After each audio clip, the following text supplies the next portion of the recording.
amanya Frank Ntambi, Wayne Balkeza, East Africa's Kana youngest national ID professor. yo musimu yo. Kuliko manya ameka. East Africa's youngest professor, the juggernaut, the renegade, the encyclopedia. Kati. Tuchali kumanyira. Yes. Agamanya ge bakutuma mama oni tatonga amazo. Chona njagala national ID.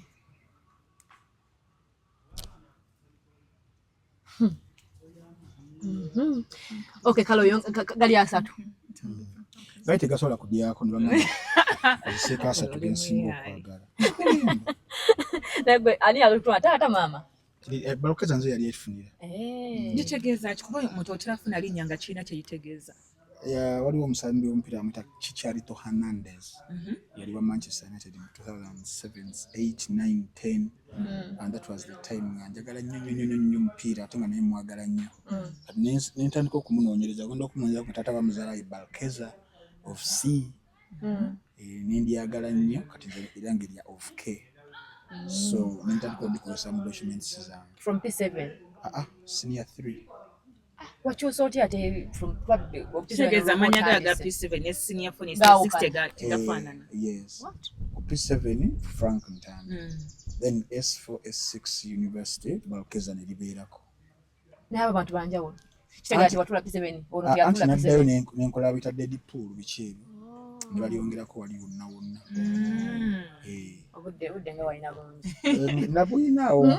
Nyali agalo tuka kwa ekyo. Then erya Wayne ne balaba nga atanagaba mangi ne bangamba lyolireke. Nenga Galiana. Wayne kyekicho. Wayne atali Wayne. W-A-Y-N-E. Wayne. Nali njagala nnyo omuzannyi w'omupiira bamuyita Wayne Rooney. Abantu bonna betu emanyawo getwera kuba mipiira bonna. Njagala nnyo n'omuzannyi ne rapper bamuyita Lil Wayne. Yeah.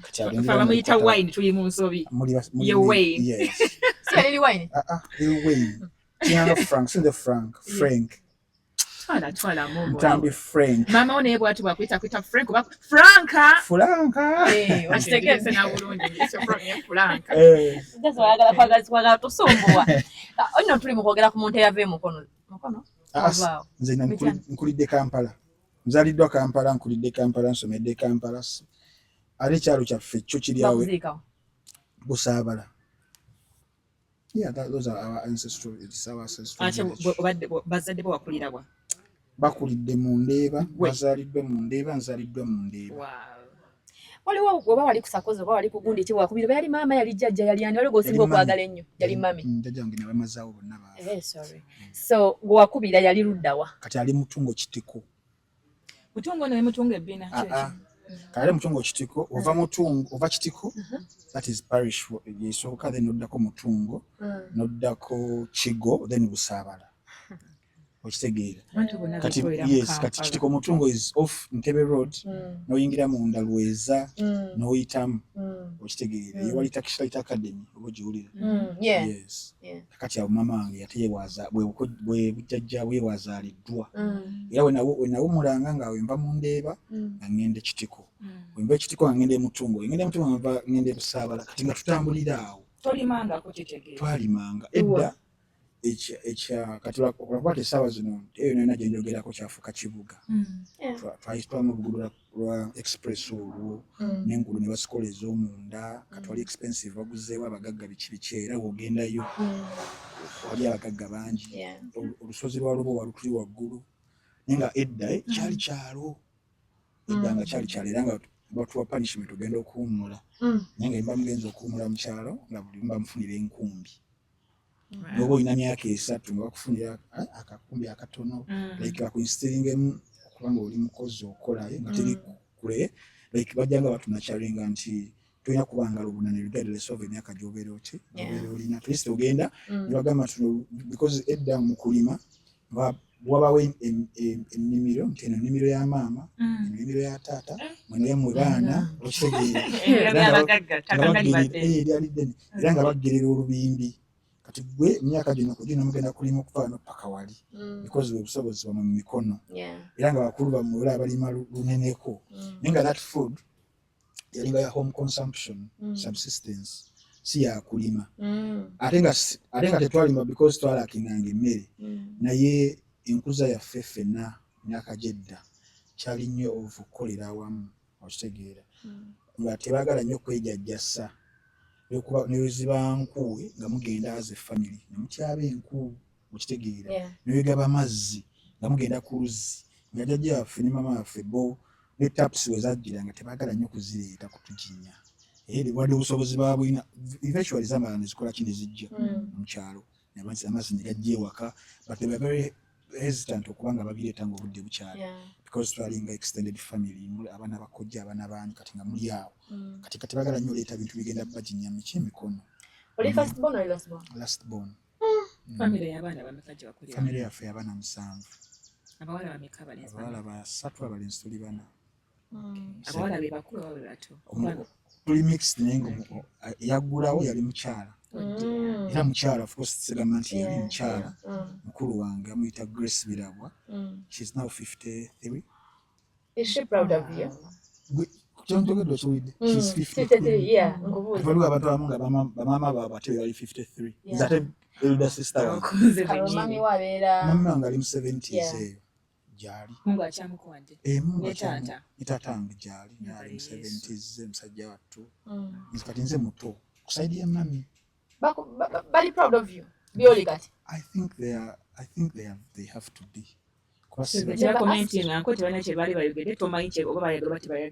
because the generation yaffe abazadde baffe abatuzaala manyize mba mu generation eyenkadde nti abagenzize yammwe bate yaffe eriye nga maama ne waba akwagala atya oba tata akwagala atya they don't show okitegeera you don't even hug bagamba nti bakwagala kuhaga tata wange simwanga kuhaga tapanga kuhaga nga Katonda ffe twakula mu mbeera eyo nga baba bakwagala yes but maybe it wasn't the tendency and culture at the time kati mwe mami kati ffe tubayita bamaama taata mumuyita mami daddy that's the difference so kugamba nga mwanange jangu nakupekinga mukadde bitabimanyi alaba bya kizungu nnyo nekati gwe mulembe gwalimu anti kati ate teyakuzibwa ati era kati wabiraba ku bano bazzukulu be nga yeewuunya naye era nga kyembulesinga nti nebiri ebyo ebiseera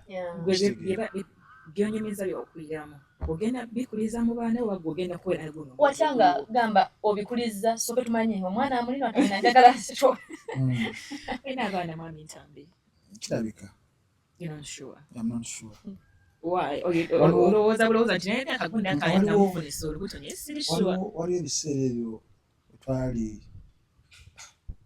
waliwo times ezo zaali nzito bakulu bo temanyi bali kujjako story gyensaagala nnyo kuwugira waliwo bakulimba byali bya ddala byali bya ddala naye unfortunately omuntu n'akubulako oyina okuwulira nti ate ali mu nsi y'ebweru ate we yamutwala ate yazaala kati nga yonshuwa okitegeera naye nga ate we yagenda ate kati nga tuvudde ku abo ab'okulonda oluberezi obudondobeeza mu ku ground olinawo gwemanyi nti nina omwana mugundi olina abo bolowooza nga ndi very sure nti singa nfuuka ekintu ekyamaanyi ennyo nenfa japaleta okitegeera bw'ofuuka ekintu ekyamaanyi ennyo n'ofa statement z'okozesa ekyamaanyi kwe kufa banze mbirabyeko nnyo lwemwankyaza ku spark luli ntogera ku story y'akafeero waliwo abaana abajja oluvannyuma naye nga ate ndowooza naye mu bulamu bwo teyabalaba okitegeera kati ffe abasajja engeri gye tutambulatambula tomanya okitegeera but as of now nganze oba ombuuziza ekibuuzo ekyo mustadde mathematics sirina abaana ogenda bakuza nga bakadde bwe bakuza oba ogenda bakuguza mu guno omulembe sijja kulimba I would rather kubakuza nga nze bebankuza kitegeeza okubyemu be bakuliza mu guno omulembe ebituli si kuba bituli but choices and preferences I think but okusinziira nga nze nkuza gye batukuzamu nga benkubuulidde nti at 3 years nga nokuba kukima amazzi nga twisi bakuwa liita 1 ogenda twisi oliiteremu okitegeera nawe kuba kulima nga bakuwa kaho akatono ogenda olime naye kuba genda mu forest kutyabanku at least ojjanga olina obusekese bubiri oba busatu ng'okoze eki ng'obwetisse kakati ne tukula nga tukimanyi nti no tewali kintu mu nsi kya ku mukeeka okitegeera ffe twakula famire yaffe nyinza okugamba I'm very proud okuva mu one of the most prominent families naddala mu Buganda wano naye mu kutukuza kwaffe maama waffe yatukuza n'okugenda ewa neighbor okusabayo ekintu takyagala yes ngayagala buli kimu kyeno like favors ezo olime kuzeekulizaamu okitegeera kuba jjajja wange omukyala jjajja omukama w'ekiwumula ky'emirembe azaala maama wange nti ne bwe bamuziika era abantu abamanyi express eyo express egenda e Munyonyo tutuukamu eyo area ya Mutungo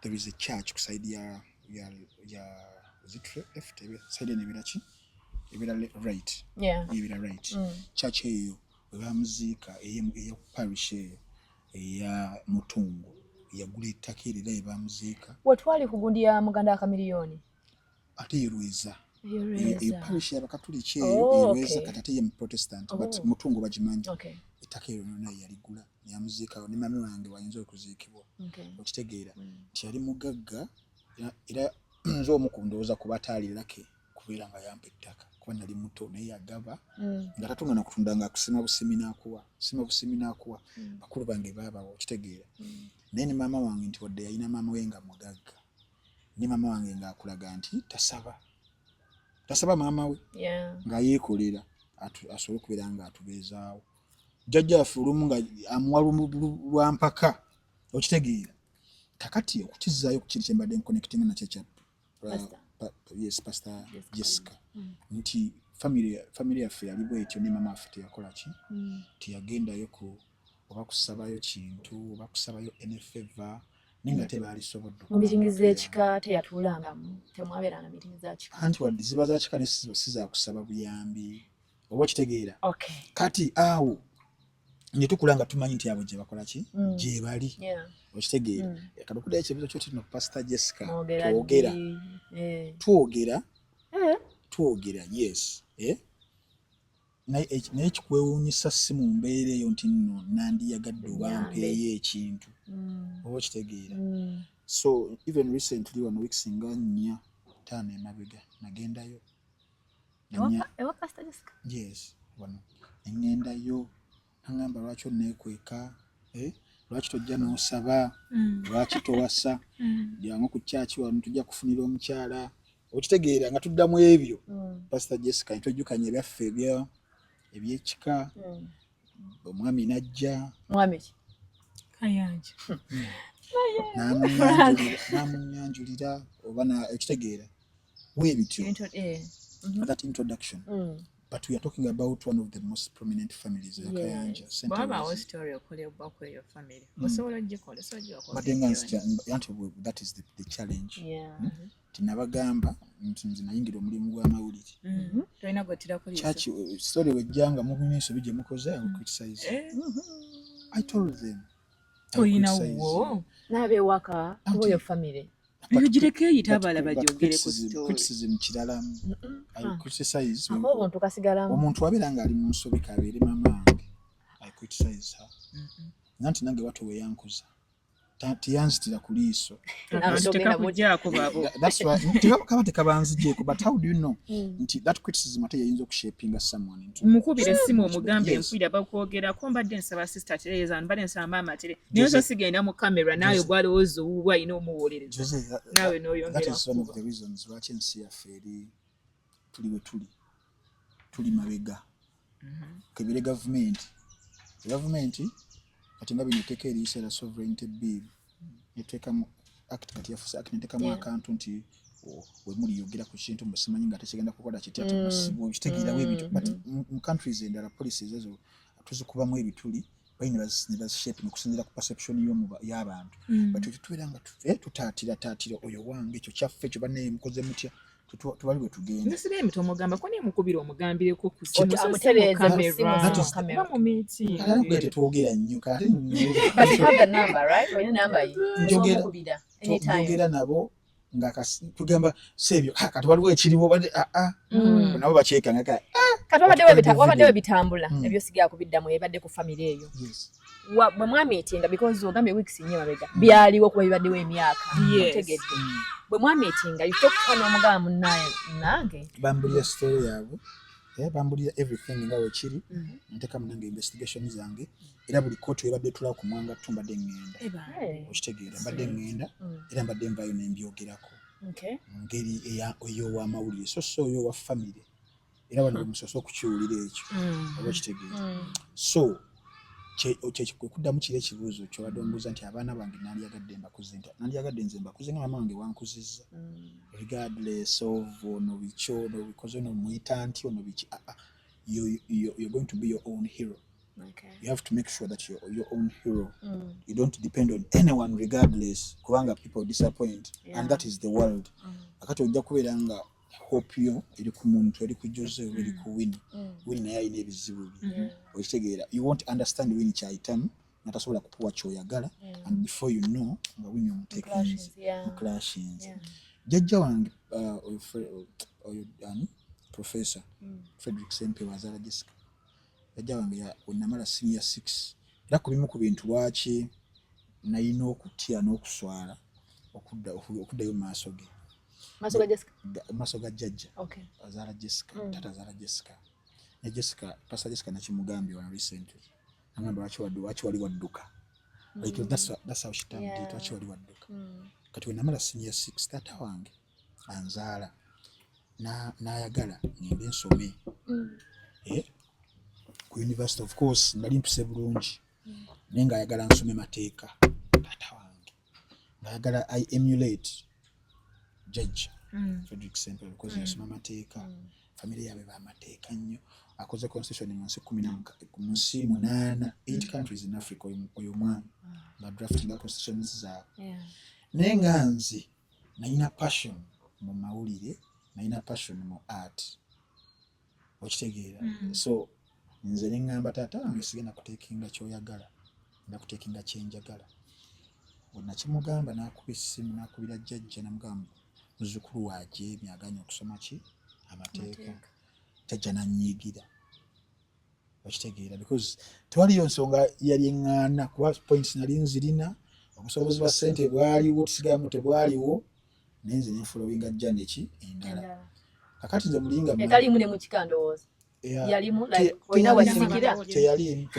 tulina ba lawyers tulina ba engineers tulina ba doctors mu family yaffe kati nze nengenda nenkola era lunaku lwe bansiba nakola record nti family yaffe ffenna nze yasooka okusibwa eruzira mama wange bulijjo mugamba mama nsonyiwa okuswaza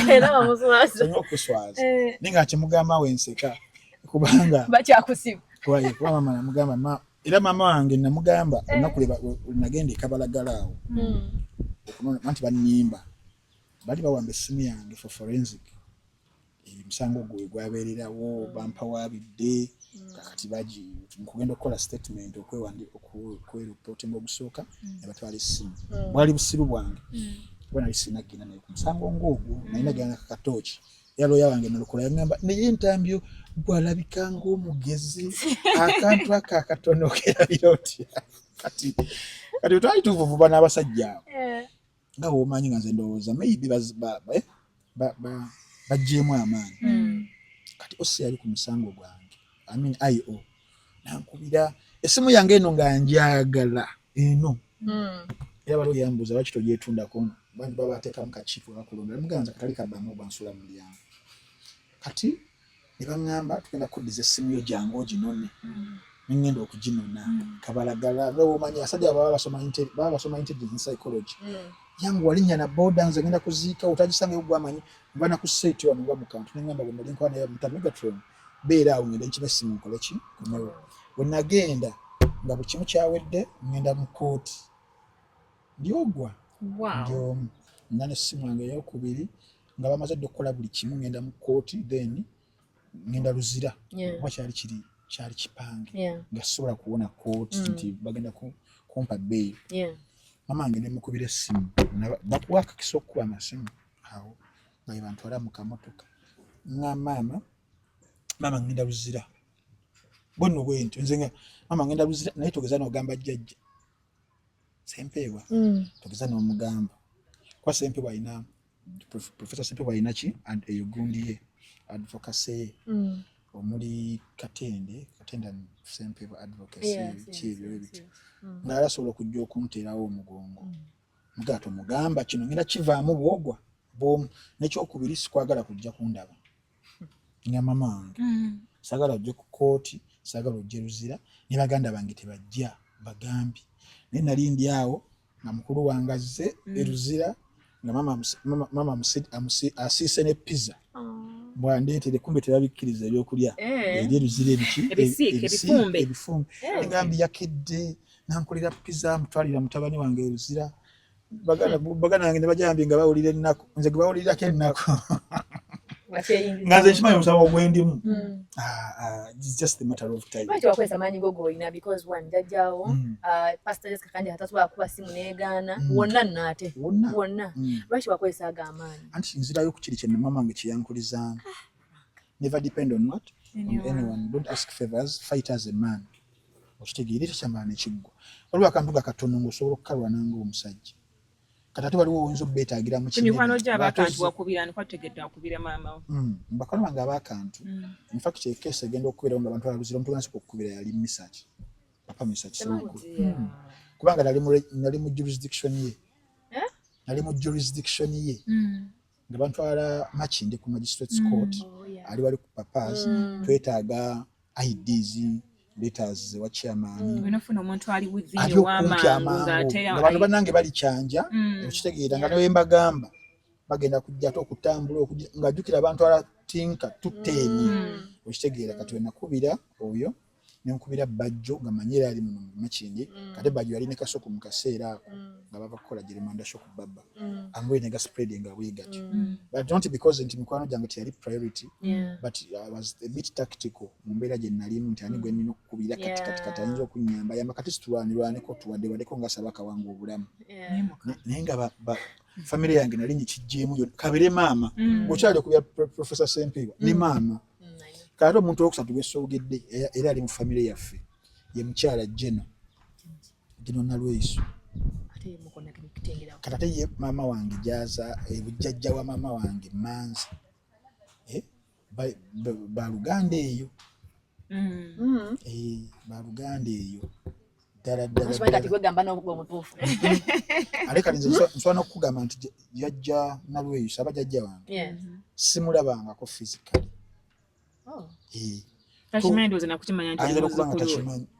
naye nakachogera guno mundi gwakusatu kyemanyi yakipiikinga n'akubayo Manzi n'akubayo n'agamba omutabani ono naye amugamba oyo mutabani wa Najjuka yaddamu ekisinde mutabani wa Najjuka naye muli opposing sides we muti era n'olaba jjajja Nalweyiso ayogera mama wange bwatyo bwayogera nange bwentyo bwenjogera n'obukkakkamu tuli bakkakkamu mama wange ayogera mpola jjajja wange Nalweyiso ayogera mpola kati bo baluganda Jessica naye era omulaba si muntu mukakalukanyi amukakalukanyi si muntu mbwa ebigambo bifuluma kubisaaya kati ne jjajja wange Sempeebwa kimu bibiri bisatu kati jjajja wange ennyinyi azaala mama agenda okufa gwe yalekera atabaganye bawala be ne batabani be yaleka ku nsi babayita batya the legal advisor era gwe yalekera n'ekiraamo Professor Sempeebwa bwalekera ekiraamo era yajja n'akisoma naga gwe ofunye kino okitegeera nali muto okitegeera ne bakulu bange bafuna kakati tokirowoozangako mbu bayinza okubeera nga lwaki toyagala beesembereza because olaba wali Kavule oli wa Kisinde otyo ogamba banaye ate kati Nalweyiso anaagira atya ate kati Jessica Kanja anaagira atya owaye kambe esale kuli muntu asigale bibye lwaki weewagula seewagula one naye kati side ya Nalweyiso jjajja Jeno Nalweyiso nti ali mu gavumenti wakati be batwala eggwanga lino but nze eggume lyange lyennina nze nkugambye maama wange manyi twakuzibwa mu mbeera nti omukadde tebamuddamu so ekiri naye kyali tekitegeeza butaba critical kati me have always been critical even ku decisions z'abazadde bange taata wange namugamba no okitegeera no what sijja kusoma kati waliwo omwana nga kyebamugamba kati nze ne maama wange nga nembaseeze lujja najja n'ayomba n'agira nga nyinza omuwa ensonga naye nga bakulu bange banankazzemu maama okitegeera naye nga nze mbeera critical si kumuddamu nti oba muyisiza mu maaso but nga nsobola okusettinga ensonga zange kakati ne wano jjajja Naloisi wadde ali mu gavumenti but nze sigiriimu ate era sigyagala sigyagala okitegeera kulengera wano ng'olidde ebigambo nasobola okubirya nga waliwo ebikyusa because tekiri even personal it's just ideological mind abantu tebawula bintu bibiri there is something nga tekiri personal osobola obutakkaanya naawe naye nga tesiri mulabewo nga netukkaanya ku kino naye nga tukkaanya ku kino kati abantu kyabalema okutegeera kati mu democracy ffe family yaffe muyakuzibwa mutwakulira ffenna nga mulimu aba DP mulimu aba NRM taata wange yali wa NRM mama wange nga wa DP ye family jjajja waffe yali wa DP ne taata waffe yali wa NRM nakati wa NRM taata wange ne mama wange wa DP mama wange kali saawa zino wa NUP ayagala nnyo Bobi Wine amwagala mutabaniyo sinze yamwagala because kizibu ekyokubeera nga si mukadde but abantu bakulu abo okubeera nga bali ku saidi ya Kisinga abasinga bali mu DP ebibiina ebikadde kati ebibiina ebikadde bitwogera ku byama ne bidefectinga nibibeera absorbed munda mu NRM kati nga DP yatunda kati watuka ekiseera nga tewali choice nga it is either NUP or NRM nga bibiri nga biri FDC yamababa ne baji absorbing I swear amala tubala no yafuna mu factions DP ya Mao yes that one I understand but FDC ya nandala mafabi ne Oboy FDC mwe muri meya we Chira Semjunganda that is PFF but you look at nanti kati when it got absorbed they were creating a faction within FDC which is the PFF and now that uncertainty nerikanga you just go to NUP or NRM kati bagamba nti kisobokera ddala okubanga you have a family but in democracy nga walina obira practiced you decide where you belong ne mawanga gebwere nti mu America ojja kusanga nga taata ayinza okubeera nga Democrat mama nga Republican omuntu abanenga okitegeera kyenandiyagadde ideally naye wane waffe nti eyobufuzi engeri gyebiri ebyokusiitaana it's a tug of of course kyebadde eri mu kuzimbira nti tusobola okwawukana mu birowoozo because politics is an idea okitegeera nga we twawukana mu nzikiriza nti nsobola okwagala omukyalo omuyisiraamu naye nga ndi mukatuliki nti eddiini terina kudefininga muntu karakita y'omuntu yemudefininga wakimba ngamba nti nze bannange omusiraamu sisobola wakimba ngamba nti bannange nze omunyankole sisobola omusoga sisobola omuntu naye teyasalawo tosobola kusalawo ku race gy'olimu tosobola kusalawo ku religion tosobola kusalawo ku culture okitegeera kati tosobola kusalawo ku skin color kati yes kati omuntu asobola kudefininga by those alina kudefininga by your personality and character kati nze that is how I believe endowooza yange terina bayaki ya Uganda kibolaba nti yes terina bayaki na Uganda tola nti muzimu ku deliberations bazadde bange zibali baganda jjajjange Sempeba kuntwala kunfumya agenda kusomera Sweden yalabanga obwongo bwange awo nga nina mu senior 3 nagala kunsindika agenda Stockholm bw'okuvadde walinga abantu bakola nti omwana alina amagezi mayingi Uganda temu deserving I can't be in the same environment with Sharon so tutulowoleza ku level yemu kati ekyagana okugenda kwa ate kyangana okugenda ebyo ebiseera nali njagala nnyo maama wange sagala kumuleka ate maama wange atayagala abweru yaliyoko Europe eyo omuzira omukuba omaawo kati ate nga njagala kuddayo naye kati nga naye agenda bwomu ndaba nga sijja kusobola mbaga kanjira nkyabeera wano mboneebone naye nga bo bakirabirawo I don't deserve Uganda. Uganda doesn't deserve me. I have to be in those countries, either Denmark, Norway, Sweden, Kakati omukulu nkulaba ndowooza those days edda nno okimanyi nakulaba dda naye okimanyi nakulaba dda musabya buzidde omukaye nga kalukolo ate okyali bula tunaafuuka professor ng'oli Frank Antambi odduka emisinde ngenda okulaba nkulaba ne Bobby first time njagala mbuli first time y'okumeetinga nawe tuli kwogera Bobby Wamasanga twogera ku Bobby omuyimbi ate tuli kwogera kati ku Bobby omukulembeze tuli kwogera kati ku Bobby n'ekitiibwa kye kyayina olunaku lwa meeting lwa tewanaaba teweebaka tolina kye wakola nedda how was it? The first encounter was some 10 years ago.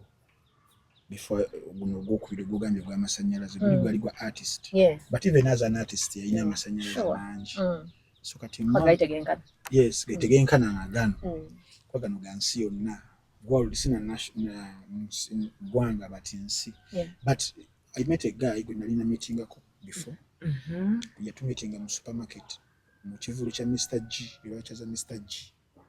Chijukire it was a church concert. Kakati twatuli ku Nakumat. Do you remember the old Nakumat? Najulira. Kati wajulira bulizi gutwajiri. Nakumat yali ko wase small.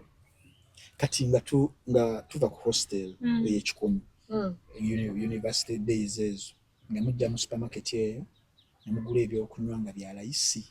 Okitegera nga mbinywera moyo garden ye ya Nakumat eyo ku in parking. Nenne myoka muyingira embaala. Okay. Okitegera like cutting up expenditure. What's small in a mile company garden city? Definitely. Okay. Kati awo tuli munda. Bachali bange. Tunoonya kunywa obwala isi. Tugenda okulaba nga omusajja ayingiddewo. Bobby Wine oyo ne Mr. G. Obaze kushopinga. Akati twali abalenzi bana, abavubuka bana, mami Kyagulanyi oyo najja twali tuli mu gundi ye. Ekitabo kya corridor. Natubuuza mwagala ki? Tugamba agambye atya. Nga mutegedde. Of course. Okay. Nagamba mupicking kye mwagala ki? Kyemwagala. Tubuuza saaga tubiteekateekamu awo nga bw'omanya excitement ebeera awo. Ffe kitwandijjeyo nga zi TV zaani. Twajjayo byakunywa. Tubiteeka wali. Byabalabala bali n'abawa kaadi. Wajjayo byameka. Sijjukira. Byali bingi. Batugabira na mitwalo 10. Kisanga ataki. Singa yali gwe. Era omuntu aba akupima. Yeah, true. Waba sebo gujjayo washing machine. Ojjayo TV. Era okusinzira ku mbadde mwagala okujja okugula kibeera. Kibeera ng'omuntu omusajja mu bbaala namugamba afune kyayagala. Omusanze anywa Nairo oba kiraabu n'ate n'atumya Henneken. Ante obusobozi bange badde bukoma ku kiraabu katoze gwe alina obusobozi obusingako awo ngenda funa ekisingako. Nze by the way waliwo n'atambula n'agina n'alukuleka nga gwera baddamu nnyo yo Hennessy. Ebiseera ebyo nga sinakuva ku mwenge. Nasanga gayi bano nti akwagala nnyo. Wava ku mwenge? Yes. Nakumeka mwenge. Tujja kutuukawo kintu kino oti ngenda kubuuza even I swear to God. Okay. I'm very clean now. Kitegeera. Ningira mu weeks 2. Just your juice. Yeah, but mukwatireko ntambuze paka mwezi. It starts with a day. In fact, it starts with a decision. Mbadde ndiwa. Tunyumiza mulimu gundi baba ngondebe okunywa. Mbadde kugamba wano nti waliwo omusajja gwe nasanga nga ndaba nnyumba njagala nnyo looya. Ndi mu kunywa ona linywa Heineken. Nangamba ntambira ku kyoyagala. Nentumya Singleton. Oyita namugamba Singleton gayi n'afuluma bbaala. Singleton yemeka. Eringa mitwalo baana. Waliwo nyoko meka. Chagams market ya ntalonga 10 nala nga tali kumbwa nga yarasubira nda kutumya Heineken gwe nalinnya. Kanenkiiga omusa kusanga nyira kyo sigala otu. Kitegeera. That was the first time of meeting up the wine in the supermarket. Batusasulidde awo twekubiza ebifaananyi. Ebifaananyi wona ebifaananyi kinateeka yaawo. Nga nali nsimu nali musiifu nga basiize evvu. Kitegeera. But I think those were the times buli muntu singa azzayo emyaka 10 nali na mukwano wange Bruno K. Ng'ayimba oluyimba lwawe bimbunye video. Ate njiraba yesterday. Kati ngate ola Bruno K ono n'oli wa just 4 years ago. Oluyimba banga kyolo. Korabo ne kabese mo like 5 or 6. Yes, ninga siyo omu. Kati doza just an evolution.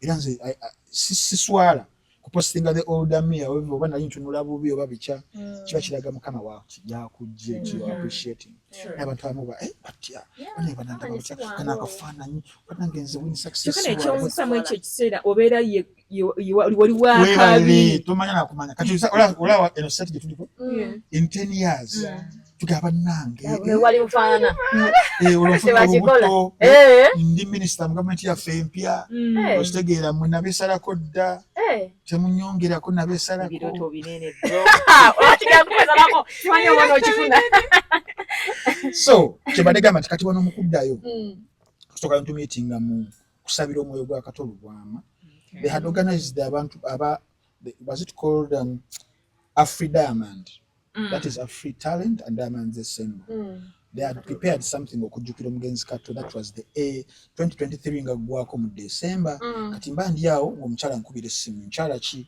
yali mukyalo ono namba 2 wa mwami John Segawa Ruth Wanyana okay yes ali Bungereza kali biseera nali mazo okujja wano mukantu nga ntambula nga njocha kiki nankubya nangamba ayagala mbeereyo okitegeera nampa ne facilitation yes kati ngendo genda yo waliyo abumbe ja Mariam waliyo mbalinga gaba abesempira abe Chibi Nkaga John Segawa bwana ba theater nga yebali ne mulongo Kato gundi yomuko bali ba MC Rebecca Jingo bandi yao maningira Eddie Mutwe so na general wuna unawe manyinga bandi yao nga entrajije mami Kyagulanyi voice wa Mufumbiro Nubia nili n'abalala okitegeera lomutenda mukubera kyekimu yachuka etwatunulira bwe tuti nga bamanyi mami Kyagulanyi nkola bwati nange nkola bwe nti natuna ku meetinga akati awo tumeetinga ku line y'emmere nga naye asimbye nga tasimbye nenga now we are socializing that moment ya lunch yokulya kati ate ngawo bali mu bifaananyi bya kibi ne kakati nange nengamba why sija kufira mu kisabu kufuna kifaananyi kya mu Kyagulanyi ngenda mubuzeeko photographer bali wa abakabi kati ankwata mu ngalo bwati tunyumize dakika ngezo these are the photos nangamba yes nkulaba ninjagala kumanya gwani ayera kula mu kantu social media birinya alimanyi ninga kyagezako okugamba ovawa atuli muntu wanchuka sinopo wanchuka sinanchuka chuka oyogera amazima oyogera amazima that was wano olaba body language akatanga kugamba ati kweli akusonzemu nkulaba nno onkunyumirwa oli mugezi naye singo nyirira ku nsonga tugenda kukyusa Uganda kyo kyakubiri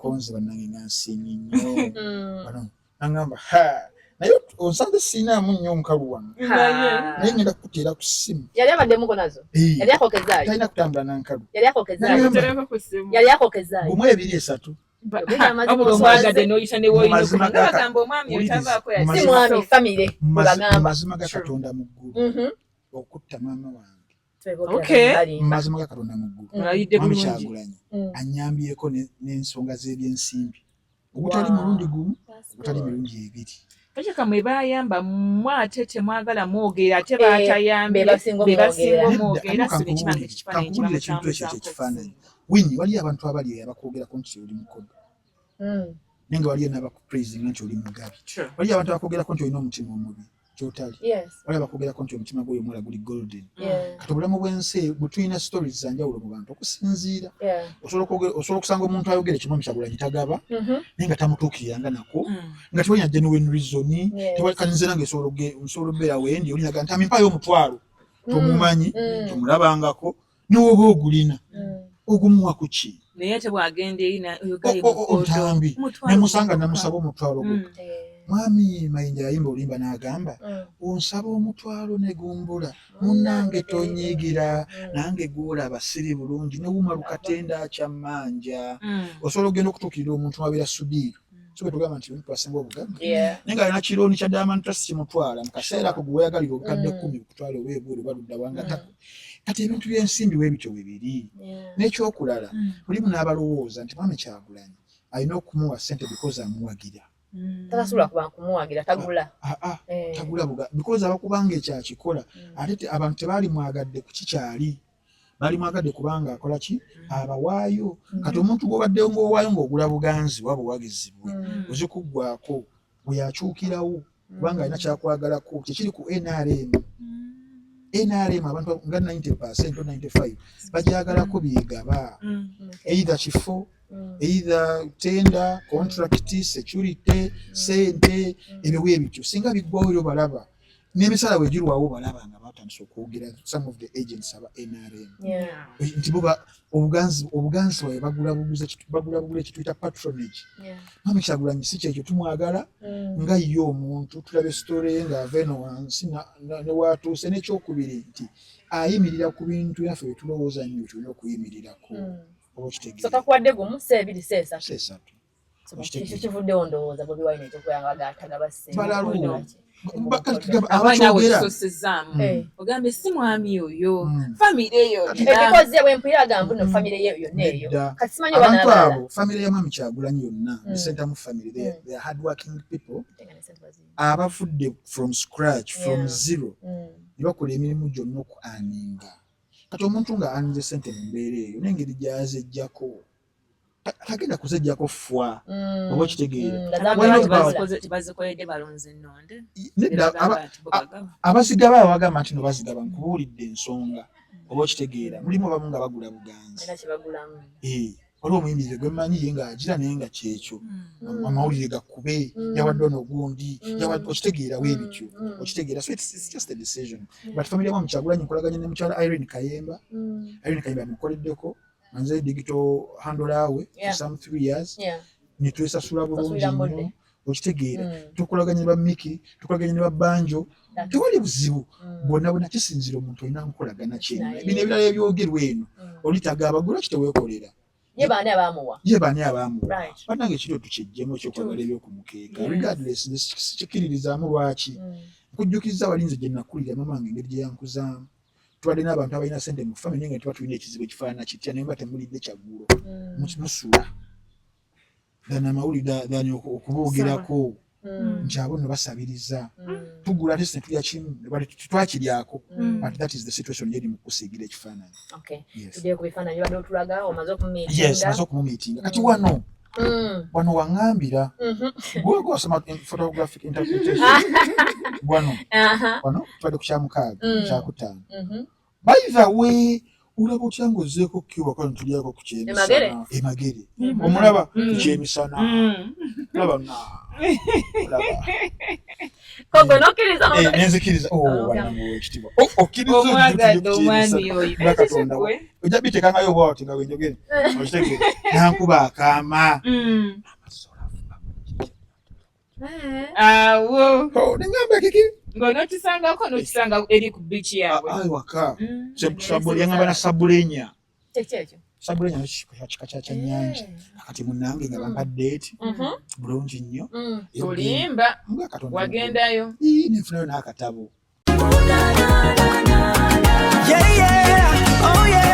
Spilling the tea, get the inside scoop. Join the dynamic duo, plug into the loop. Jose and Winnie, diaries. Got that fire, no apologies. Conversations that inform and inspire. Taking entertainment to a level higher. Come on, come and catch the vibe now. Ooh, na, na, na. Hey, come on, come and catch the vibe now. Jose and Winnie, diaries.